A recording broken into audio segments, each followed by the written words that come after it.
आठवीं कक्षा। Good morning बच्चों। हम भारत एक खोज पुस्तक का पाठ 4 पढ़ रहे थे, युगों का दौर। कि युग, अलग अलग युग में भारत में क्या क्या हुआ, कला का विकास हुआ, नई कलाएं आई, दूसरी सभ्यता का व्यापार पर क्या प्रभाव पड़ा, अनेक जानकारी प्राप्त की थी।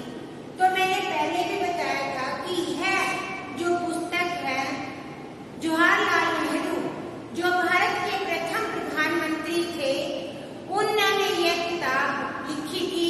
उनके द्वारा लिखित किताब का एक अंश है।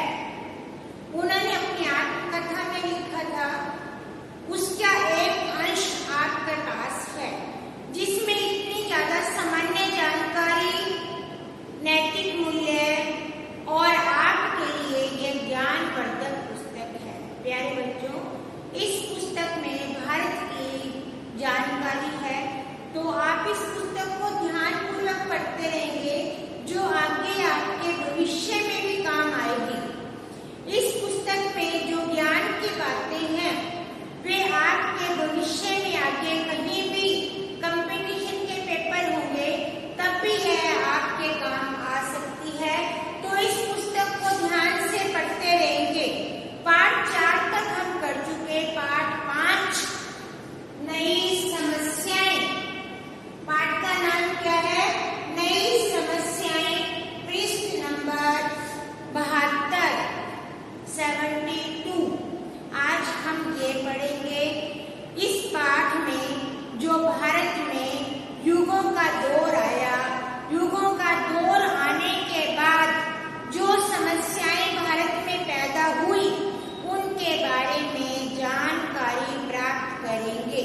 तो आपकी पुस्तक में पेज नंबर 72 सबसे पहली समस्या अरब और मंगोल। अरब और मंगोल भारत में आए थे। इनके आने से भारत में क्या समस्या उत्पन्न हुई, पढ़े। जब हर्ष कौन था? राजा उत्तर भारत में शक्तिशाली साम्राज्य के शासक थे और विद्वान चीनी यात्री हुआन तंसांग नालंदा के अध्ययन कर रहे थे। नालंदा विश्वविद्यालय के बारे में जानकारी की थी, शिक्षा का केंद्र था। उसी समय अरब में इस्लाम अपना रूप धारण कर चुका था। भारत के मध्य भाग में पहुंचने पर इसे लगभग 600 वर्ष लग गए। जब उसने कितना समय लगा? 600 वर्ष। जब उसने राजनीतिक विजय के साथ भारत में प्रवेश किया, तो वह बहुत बदल चुका था। उसके नेता दूसरे लोग थे। अरब वाले भारत के उत्तरी पश्चिमी छोर किनारा पहुंचकर वहीं रुक गए। अरब सभ्यता का क्रमशः पतन हुआ और मध्य तथा पश्चिमी एशिया में तुर्की जातियां आगे आई। कौन सी जाति आई? तुर्की जातियां। भारत के सीमावर्ती प्रदेश में यही तुर्क और अफगान इस्लाम को राजनीतिक शक्ति के रूप में भारत आए। अरबों ने बड़ी आसानी से दूर दूर तक फैलकर तमाम इलाके फतेह किए। फतेह करना, जीतना। पर भारत में वे तब भी और बाद में भी सिंध से आगे नहीं बढ़ पाए। शायद भारत तब भी आक्रमणकारियों को रोकने में काफी मजबूत था। भारत क्या था? शक्तिशाली, आक्रमणकारी, हमला करने वाले।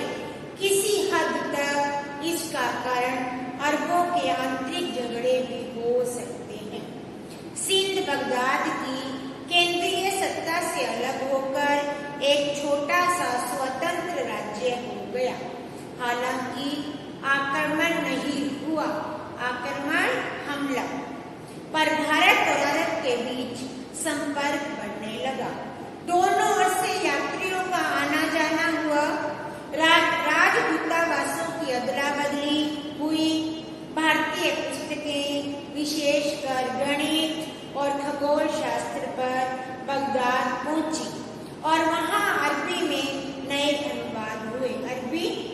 का नाम। उर्दू की लिपि क्या है? अरबी। बहुत से भारतीय चिकित्सक डॉक्टर को बोलते हैं। बगदाद गए। यह व्यापार और सांस्कृतिक संबंध उत्तर भारत तक सीमित नहीं थे। भारत के दक्षिणी राज्यों ने भी उसमें हिस्सा लिया। विशेषकर राष्ट्रकूटों ने जो भारत के पश्चिमी तट से व्यापार किया करते थे, इस लगातार संपर्क के कारण भारतीयों को अनिवार्य रूप से इस नए धर्म इस्लाम की जानकारी हो गई। कौन से धर्म की जानकारी हुई? इस्लाम।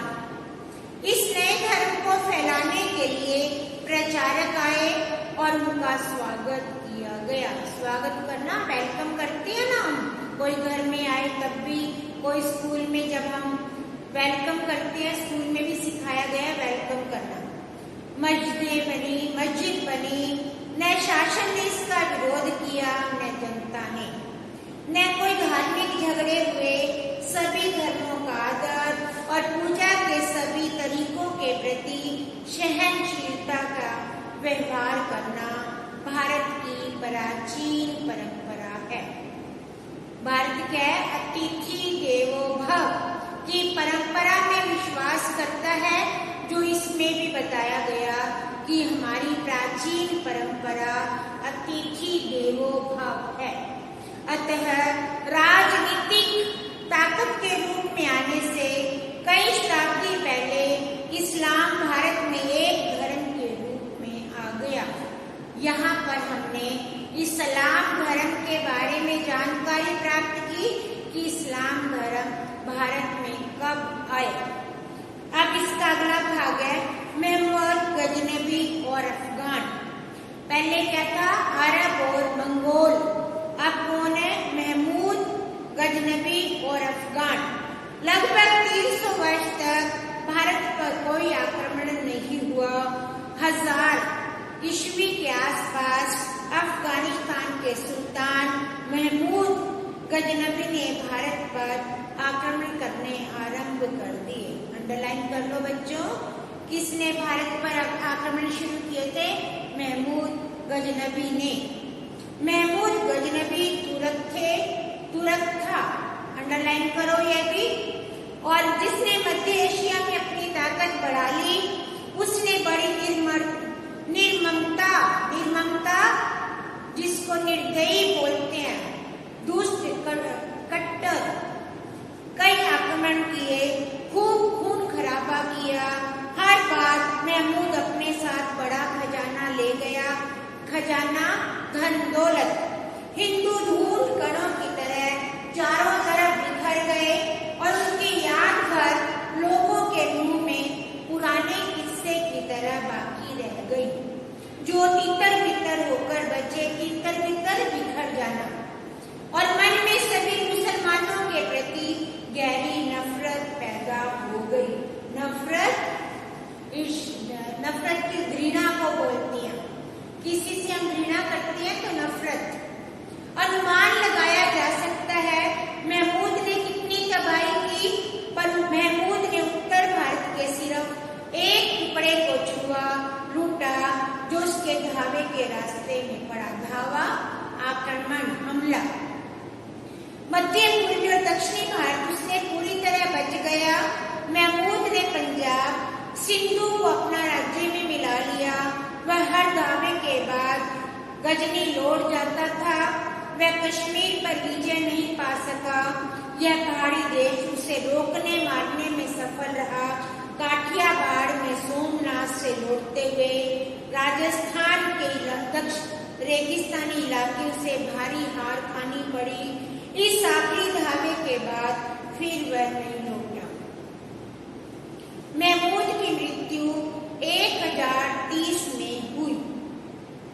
आक्रमण कब किया था? 1000 में। मृत्यु कब हुई? 1030 के पास। उसकी मृत्यु के बाद 160 वर्षों से अधिक समय तक भारत में कोई आक्रमण न हुआ, न ही पंजाब के कोई तुर्की शासन का विस्तार हुआ। इसके बाद शाहबुद्दीन गोरी नाम के अफगान ने गजनी पर आक्रमण किया और गजनी साम्राज्य का अंत कर दिया। उसने पहले लाहौर पर धावा बोला, फिर दिल्ली पर। दिल्ली तो हमारे कुरुक्षेत्र से कितने पास है, काफी बच्चे जाते भी हैं दिल्ली। दिल्ली क्या है? भारत की राजधानी। दिल्ली भारत की राजधानी है और इसी में अनेक जो हमारे संसद भवन है, लाल किला है, कुतुब मीनार है, अनेक दर्शनीय स्थान भी दिल्ली में है। दिल्ली के राजा पृथ्वीराज चौहान ने उसे पूरी तरह पराजित कर दिया। शहाबुद्दीन अफगानिस्तान लौट गया। अगले साल एक और फौज लेकर लौटा। इस बार उसकी जीत हुई। 1192 में वह दिल्ली के तख्त पर बैठ गया। कौन? शहाबुद्दीन। कब बैठा? 1192 में। दिल्ली फतह करने का मतलब यह नहीं था कि भारत की फतह हो गया। दिल्ली में चोल शासक अभी तक शक्तिशाली थे और इसके अलावा दूसरे स्वतंत्र राज्य भी। अफगानों को दक्षिण भारत के बड़े हिस्से तक अपने शासन का विस्तार करने में 1.5 शताब्दी और लगी, लेकिन इस नई व्यवस्था में दिल्ली का स्थान महत्वपूर्ण भी था, प्रतीकात्मक था। भारत पर महमूद गजनबी ने आक्रमण का परिणाम यह हुआ कि कुछ समय के लिए पंजाब भारत से अलग हो गया। 12वीं शताब्दी के अंत में आने वाले अफगानों की बात कुछ और थी। वे हिंद आर्य जाति के थे और भारत की जनता से उसका निकट का संबंध था। लंबे समय तक अफगानिस्तान भारत का हिस्सा होकर रहा और ऐसा होना उसकी नियति थी।